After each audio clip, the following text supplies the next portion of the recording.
Se rappeler l'oubli du processus du divin plan. Tu ne peux pas n'existe pas. Vous pouvez changer de forme comme bon vous semble, mais vous ne pouvez pas cesser d'être. Cependant, vous risquez de ne pas savoir qui vous êtes et dans cet échec, n'en expérimenter que la moitié ou aucune. La vie, ta vie, va prendre son envol maintenant. Au moment où vous le choisirez en écoutant et en entendant du fond du cœur. La proclamation de la bonne nouvelle de ce message annoncé, qui est communiqué en action avec l'omnipotence de l'Esprit Saint, votre souffle sacré envoyé du ciel. Vous ne l'avez pas encore choisi, vous avez tardé, prolongé, traîné, protesté. À l'aube de votre vie, reniant qui vous êtes réellement.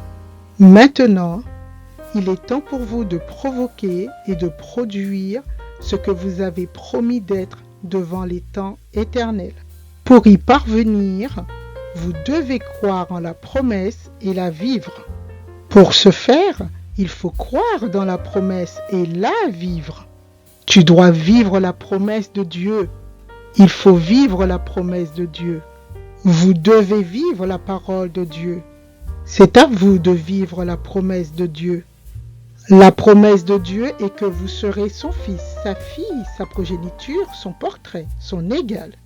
La parole de Dieu est que vous serez son fils, sa fille, son enfant, son portrait, son équivalent. Si notre Père Céleste est Dieu, alors cela signifie que vous êtes réellement le fils, la fille de Dieu. Si nous sommes infidèles, si nous n'adhérons pas, lui demeure et adhère en nous. Il nous reste et nous adhère. Il nous reste et nous respecte.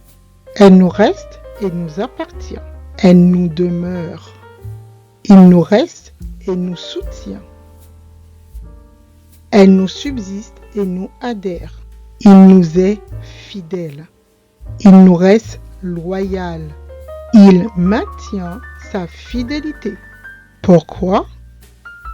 Parce qu'il est incapable de se contredire.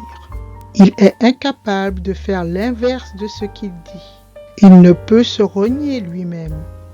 Il ne peut pas renoncer à lui-même. Dieu n'est pas un homme, il ne ment pas. Ce n'est pas un être humain. Il ne change pas d'idée quand il parle. Dès qu'il fait une promesse, il la garde. Toi, fais de même. Il est fidèle, le Dieu, qui nous a appelés à vivre en union avec notre grand frère Jésus-Christ, notre Seigneur, notre exemple. Mais alors, si certains n'ont pas été fidèles, est-ce que cela va empêcher Dieu d'être fidèle? Sûrement pas. Reconnaissons plutôt ceci. Dieu dit la vérité et tous les êtres humains sont des menteurs. La puissante conséquence a verrouillé tous les humains en désobéissance. La forte conséquence a bloqué tous les hommes dans la désobéissance. La conséquence est la désobéissance de tous les humains. L'entité résultante a permis à tous les êtres humains de refuser de s'y conformer. Elle les a enfermés dans un état de révolte pour leur manifester toute sa miséricorde par grâce. Ainsi, ils peuvent espérer la vie éternelle avec Dieu dans le toujours. Dieu, qui ne ment pas, nous a promis cette vie éternelle depuis toujours. Cette vie éternelle signifie la connaître de soi-même. Cette vie nous a été promise avant l'éternité par le Dieu qui ne ment pas. À un moment déterminé par lui, Dieu notre Sauveur a communiqué sa parole Christ par ce message qu'il a confié et qu'il a appelé à annoncer. Que quiconque a les oreilles pour entendre, entendre. Que quiconque entend, écoute.